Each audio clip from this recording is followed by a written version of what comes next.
ब्रजेश सिंह तो हमारे यहाँ दरबार करते हैं। ये अलग बात है कि उसके बाद बयान देने के बाद जाकर उनका पैर पकड़ के माफ़ी मांगते कहते हैं तो अपने वोटर्स। ओम प्रकाश राजभर जी जाकर पैर पकड़ के माफी मांगते हैं। बिल्कुल, इनके बेटे ने तुरंत बयान जारी कर दिया कि वो एबीवीपी के छात्र नहीं है, वो समाजवादी के गुंडे हैं। तो भाई समाजवादी इनके लिए ऑक्सीजन है। तो हम लोग, हमारे माननीय राष्ट्रीय अध्यक्ष जी, हम जैसे कार्यकर्ता, समाजवादी पार्टी इनकी ऑक्सीजन है। इनको तो जो है बहुत सजो के समाजवादी पार्टी को रखना चाहिए कि जब तक समाजवादी पार्टी मजबूत है, जब तक समाजवादी पार्टी भारतीय जनता पार्टी का मजबूती से मुकाबला कर रही है, तब तक इनकी भारतीय जनता में पूछ है। नहीं जो ये गुंडा फुंडा तमाम ये बयान दिए हैं, अब तक पहले की तरह इनको जूता मार के माननीय मुख्यमंत्री जी निकाल चुके होते। आप देख रहे हैं काशी उजाला न्यूज। ओम प्रकाश राजभर तब से उत्तर प्रदेश के सीएम आदित्यनाथ योगी जी को घंटा भी बजवाएंगे, ऐसे ऐसे बातें करते थे ओम प्रकाश राजभर। आज जब से वो भाजपा में गए हैं, तब से वो ओम प्रकाश राजभर ठगी महसूस कर रहे हैं। ये हमारे साथ समाजवादी पार्टी के प्रदेश सचिव माननीय सुभाष राजभर जी हैं, हम उन्हीं से बात करेंगे। बहुत बहुत स्वागत है सर। आपका भी बहुत बहुत धन्यवाद। ओम प्रकाश राजभर इस वक्त भारतीय जनता पार्टी में है, लेकिन बहुत ठगा महसूस कर रहे हैं अपने आप को, क्या कहना चाहेंगे सर?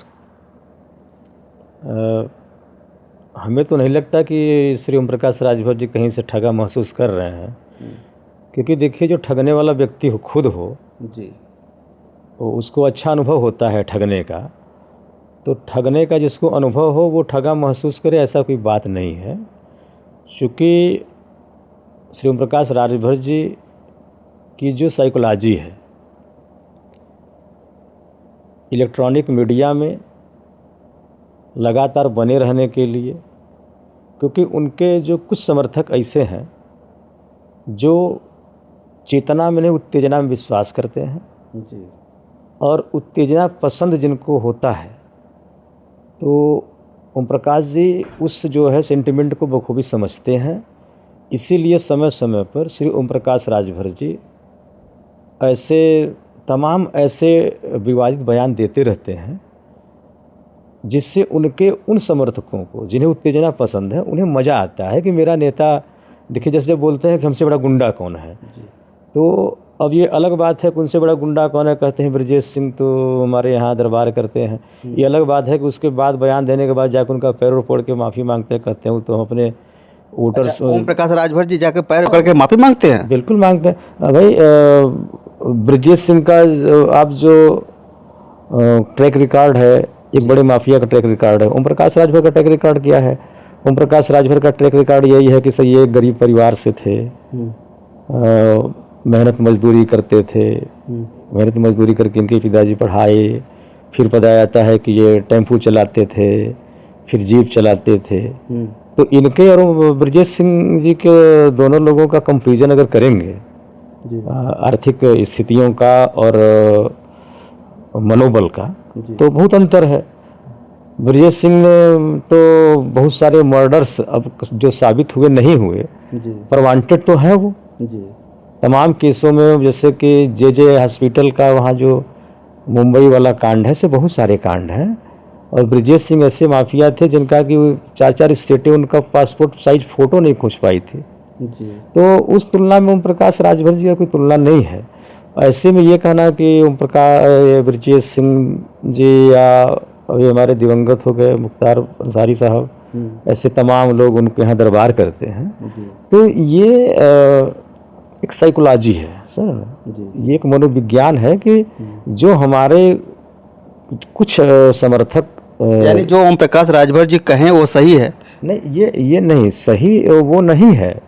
पर देखिए ये होता है ना, जैसे आजकल फिल्में, जैसे आज के 25 साल 30 साल पहले फिल्मों का ट्रेंड कुछ और था।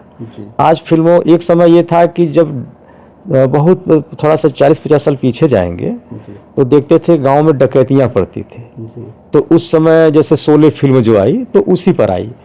तो जैसे जैसे समय रहता है उसके हिसाब से वो भी परोसते हैं, मतलब पब्लिक जो चाहती है वही करते हैं सिनेमा जगत के लोग। ठीक उसी प्रकार से श्री ओम प्रकाश राजभर जी हैं। इनको ये पता है कि हमारे जो समर्थक जातियाँ, जो जाति के लोग, कुछ बचे खुचे लोग हैं राजभर समाज के, उन्हें उत्तेजना पसंद है, उन्हें वीर रस के जो है भाषण पसंद है।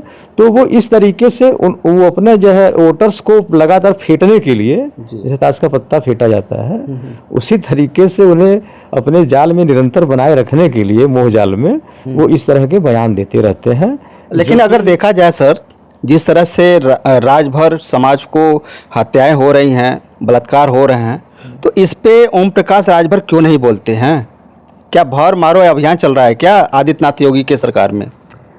देखिए, छितौना कांड में मैं इस पर आपको बड़ा अच्छे से बयान दिया था संक्षेप में कि भारतीय जनता पार्टी जो है, जो इसका सेंटर है पावर का, वो सेंटर पावर अभिजात वर्ग के पास है, ठीक है ना। वहाँ न तो उस सेंटर पावर में ओम प्रकाश राजभर नहीं सेट हो पाएंगे, न तो अनुप्रिया पटेल जी सेट हो पाएंगी, न केशव मौर्य जी सेट, मतलब, या डॉक्टर संजय निषाद, ये जितने ओबीसी एससी के नेतागण हैं, उस सेंटर पावर में कहीं फिट नहीं बैठ सकते। ये उनका सेंटर पावर, अब संकेत मैं कर रहा हूँ, समझ जाइए कि अभिजात वर्ग का मतलब जो एलाइड सोसाइटी है, 10% लोग हैं, या अगर मैं खुल के कहूँ तो मनुवादी समर्थक लोग, मनु महाराज के सिद्धांतों को मानने वाले लोग, सवर्ण समाज के लोग। हालांकि सवर्ण समाज भी बहुत सारे समाज सुधारक, सोशल रिफॉर्मर हुए हैं,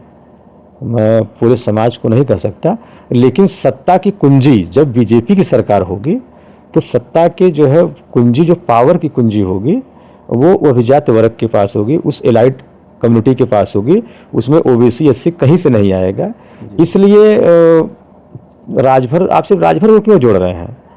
अभी आप सभी जाति के लोग हैं, तो आप ऐसे कहिए ना, एक लेकिन सबसे ज़्यादा अगर देखा जाए तो इसमें आपके समाज के लोगों की हत्याएं ज़्यादा हुई हैं। नहीं, राजभर की भी हत्या हुई, पटेल की भी हत्या हुई जी।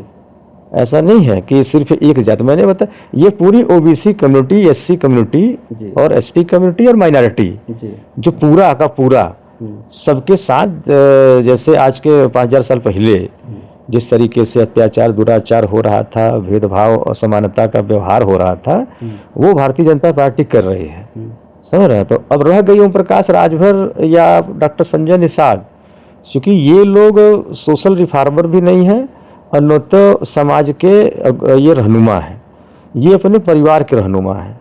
ये इनका इन किन प्रकार एक ही लक्ष्य है कि हम अपने परिवार को, अपने बच्चों को इस्टेब्लिश कर लें इस लेवल तक कि इनकी 7 पीढ़ियाँ जो है बिना कमाए खाती पीती रहें। हालांकि ऐसा ये कर रहे हैं तो मेरे दृष्टिकोण से ये भी बुरा नहीं है, क्योंकि हर माँ बाप का सपना होता है। जैसे कोई क्रिकेटर है तो अपने बच्चे को क्रिकेटर बनाना चाहता है, अभिनेता है तो वो अपने फिर बच्चे को अभिनेता बनाना चाहता है। लेकिन शिव प्रकाश राजभर जी से मेरा इस विषय पर सिर्फ एक सवाल होगा कि माननीय ओम प्रकाश राजभर जी, आप अपने परिवार को बढ़ाइए, लेकिन जिस तरीके से राजभर समाज को उत्थान के लिए आप हमारे दिवंगत माननीय बाबूजी सुखदेव राजभर जी को ट्रोल किए, मनोहर कांसीराम जी को ट्रोल किए, श्री रामचल बाबू जी को ट्रोल किए समय समय पर कि ये लोग कुछ नहीं किए, हम आएंगे तो ये करेंगे, तो आप अपने बच्चों के का भी उत्थान करिए, साथ साथ समाज का भी उत्थान करिए, तब आप एक सोशल रिफॉर्मर के रूप में, एक राजभर समाज के रहनुमा के रूप में आप दिखाई पड़ेंगे। लेकिन ऐसा दिखता कहीं नहीं है। आप कहेंगे, जो ये बात मैं कह रहा हूँ कि ओम प्रकाश जी अपने अपने बेटों के, तो ये बात तो हमारे माननीय नेताजी पर भी कहेंगे। अच्छा सर, एक चीज़ और कहेंगे कि ओम प्रकाश राजभर यही 69,000 जो शिक्षक भर्ती का जो मामला था, जो लखनऊ में धरना दे रहे थे बच्चे, उसी को लेकर के बयान दिया था कि ये वो लतखोर हैं। और दूसरा बयान इनका आप सुने थे कि ये जो अखिल भारतीय विद्यार्थी परिषद के जो छात्र थे उनको गुंडा बोले थे। तो ये सब बयान से क्या साबित करना चाहते हैं? क्या सबसे बड़ा गुंडा वही है कि कोई और है इनके ऊपर? ये आदमी 2 तरीके से मशहूर होता है, एक जो है अच्छा काम करके और एक खराब काम करके। अच्छा। तो ओम प्रकाश राजभर के पास अच्छा काम करने का कोई तत्व नहीं है, कुछ बचा नहीं है। क्यों? क्योंकि जिस अलायंस में वो हैं वहाँ उनकी कोई हैसियत नहीं है कि वो कोई ऐसा पॉलिसी बना पाए जिससे ओबीसी समाज के लिए कोई ऐसी पॉलिसी बनवा दें। माइनॉरिटी समाज का जो सच्चर कमेटी की रिपोर्ट है वो आज तक रद्दी की टोकरी में पड़ी है, उसको लागू करवा दें। अनुसूचित जातियों के कल्याण के लिए कुछ और स्कीमें बनवा दें, ये सब नहीं हो पा रहा है, ये कर नहीं पाएंगे। तो अब रह गई बात कि उनको, लेकिन उनको अब उसमें बने रहना है मीडिया में जी। ठीक है, तो मीडिया में बने रहने के लिए कुछ वो ऐसे बयान देंगे। जो शिक्षक भर्ती है उसमें तो खुद भारत सरकार का पिछड़ा वर्ग आयोग ने ये खुद प्रमाणित करके दिया है कि हाँ ये पिछड़ों के साथ जो है आरक्षण में घोटाला हुआ है, उनके साथ अन्याय हुआ है, गलत है।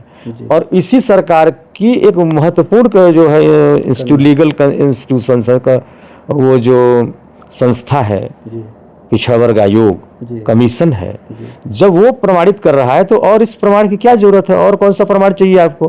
तो चूंकि मैंने आपको बताया कि यह सरकार पिछड़ा विरोधी, दलित विरोधी, अल्पसंख्यक विरोधी सरकार है, ये आपको मंदिर मस्जिद के माध्यम से वोट तो ले लेगी लेकिन आपको हक अधिकार देने की बात नहीं करेगी। आपसे घंटा घंटा, जैसे देखिए दो बात है, कुछ हमारे समाज, हिंदू समाज में कुछ वर्ग विशेष हैं जो पत्थर पर कुछ फूल चढ़ा के पत्थर से धन अर्जित कर रहे हैं, और हमारे ओबीसी एससी समाज के लोग उस पत्थर पर जो है जा करके पैसा बरसा रहे हैं और वहाँ से कुछ प्राप्त नहीं कर रहे हैं।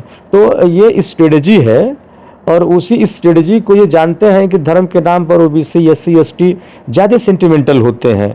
ये अगर इनका लोकस ऑफ कंट्रोल टेस्ट करेंगे, जो मनोविज्ञान का है, एक लोकस ऑफ कंट्रोल एक शब्द है, नियंत्रण उन्मुखता, तो आप सवर्ण जातियों की तुलना में ओबीसी एससी एसटी में पाएंगे कि ये अधिक धार्मिक हैं, ये धर्म से ये ज़्यादा भयभीत हैं, मैं ये कहूँगा। अब अलग बात है कि वही धर्म हमको ओबीसी एससी एसटी को हमेशा नीचे के पायदान पर खड़ा किया है, नंगा करके रखा है, भूखा रखा है, भेदभाव करा के रखा है। ये वर्ण व्यवस्था हिंदू धर्म की ही वर्ण व्यवस्था थी, तो उसके आधार पर कितने दिन तक ये जानवरों जैसा जिंदगी जिए। और यदि इसी तरीके से ये ओबीसी लीडर जो ओम प्रकाश राजभर जी जब बीजेपी को छोड़े थे फर्स्ट टेन्योर सरकार में, तो उस समय जो जितनी बातें उस समय निकलने के बाद कहे थे वो बातें उनकी 100% सही थी कि वहाँ जितने ओबीसी लीडर हैं वो लोडर हैं, जितने वहाँ ओबीसी एससी लीडर हैं मिनिस्टर भाग भले ही क्यों न हो, लेकिन उनकी चलती नहीं है। उस समय इनका जबान सही निकाल रहा था। अच्छा, ठीक है, अब क्यों नहीं निकल रहा है? इसलिए कि इन्होंने जो 2.5 साल ठगा महसूस कर रहे हैं क्या? नहीं, ठगा नहीं महसूस कर रहे हैं। अब वो बहुत क्लेवर हो गए हैं। अच्छा, उनका पहले जमीर था, क्योंकि देखिए एक्चुअल में क्या है कि वो बहुजन समाज पार्टी के कैडर से निकल के गए थे। तो कांसी राम साहब का जो कैडर किया हो, बहुजन समाज पार्टी का जो कैडर किया हो, निश्चित रूप से उसके अंदर ओबीसी एससी एसटी समाज की पीड़ा होगी, और उसी पीड़ा के कारण ये 2.5 साल भी सरकार में नहीं बने रहे। पूरा टेन्योर 5 साल का फर्स्ट गवर्नमेंट जो बीजेपी का था, 2.5 साल में इस्तीफा दे के वो अपना फिर गाली गलौज पर आ गए थे। लेकिन चूंकि इनको लगा कि बिना सत्ता के हम अपने बेटे को, अपने परिवार को और खुद अपने आप को ग्रोथ नहीं करा पाऊंगा, तो फिर ये अलायंस में चले गए। वहीं गए जिनको इन्होंने तमाम बातें सुनाया था। अच्छा, आप मुझे लंबे समय तक आप हमें गाली देते रहे हो, भीख मंगवाते रहे हो, घंटा बजवाते रहे हो, मेरे अंगने में तुम्हारा क्या काम है, तमाम बातें जो उलूल जुलूल बातें थी, अमर्यादित संसदीय बातें थी आप। और वो भी एक जो बीजेपी का एक सुप्रीम लीडर के कैडर का हो, जो चीफ मिनिस्टर हो और हिंदू सम्राट जो घोषित हुआ हो, खुद घोषित या उस पार्टी के द्वारा घोषित हिंदू सम्राट, महान नेता जी, उसको आप इतना कुछ भला बुरा बोल के गए हैं, तो आपकी बात क्यों सुनेंगे?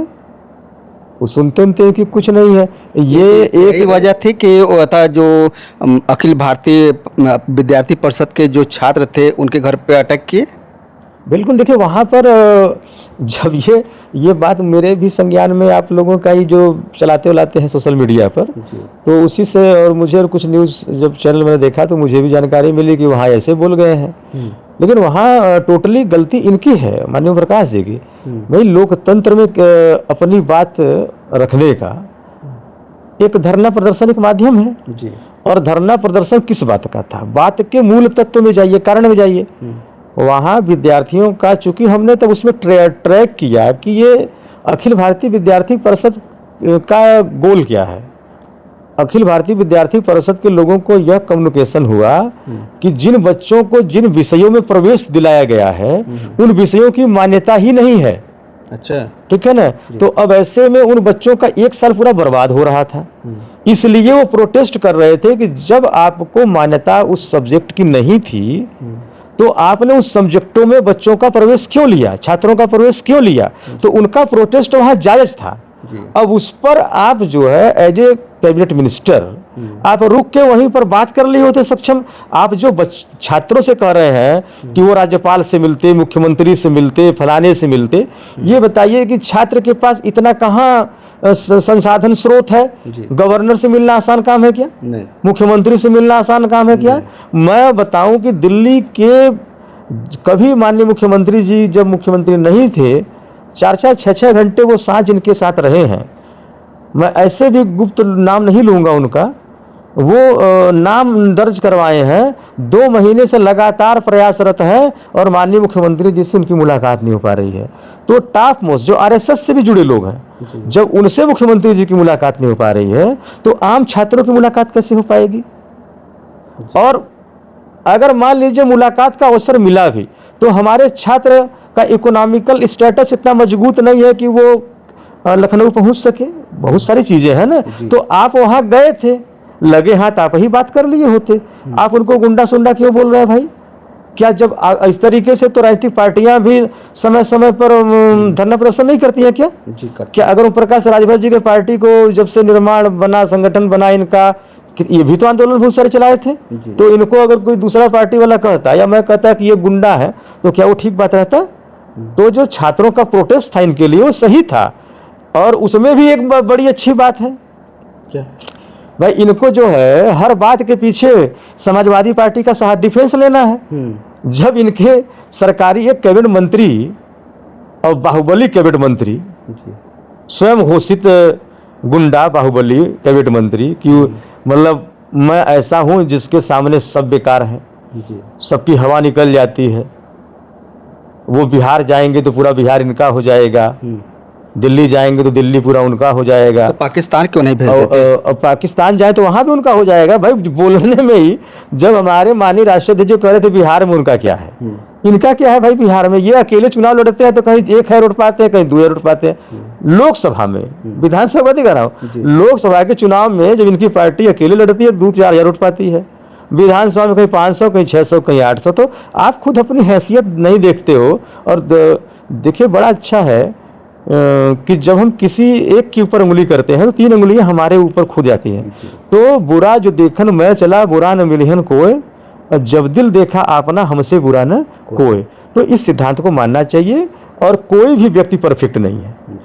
अगर पूरे संसार में आप में कुछ अलग गुण होगा, मेरे में कुछ अलग गुण होगा, इनके में, सबके में सारे सर्वगुण संपन्न कोई व्यक्ति नहीं है, कोई परफेक्ट नहीं है। ऐसे में ओम प्रकाश राजभर परफेक्ट कैसे हो सकते हैं? लेकिन जब वो एबीवीपी के छात्रों ने जब उनको गुंडा आपने कहा, जो बीजेपी के संगठन को मजबूत करने में उनके मतदान सहयोग रहा, वो उनका बहुत बड़ा सपोर्ट रहता है, आपने उनको गुंडा कहा तो वो इनके भाई अब इनके घर पर चढ़ के लाठी मारना, जो भी उनका प्रोटेस्ट करने का तरीका था उन्होंने किया, इनका शव यात्रा निकाला, तमाम चीजें किया। अब उसमें ये कहना, इनके बेटे ने तुरंत बयान जारी कर दिया कि वो एबीवीपी के छात्र नहीं है, वो समाजवादी के गुंडे हैं। तो भाई समाजवादी इनके लिए ऑक्सीजन है।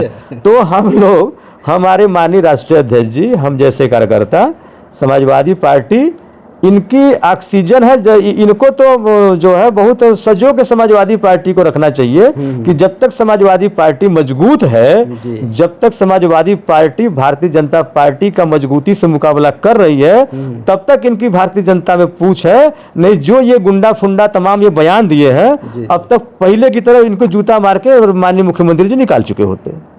समझ रहे? जी जी, बहुत बहुत धन्यवाद सर। अभी बातें हो रही थी माननीय सुभाष राजभर जी से, इनके विचारों से आपको कैसा लगा, और ज़्यादा से ज़्यादा इस वीडियो को शेयर कीजिए, सब्सक्राइब कीजिए। फिर मिलेंगे नए वीडियो के साथ, तब तक के लिए नमस्कार।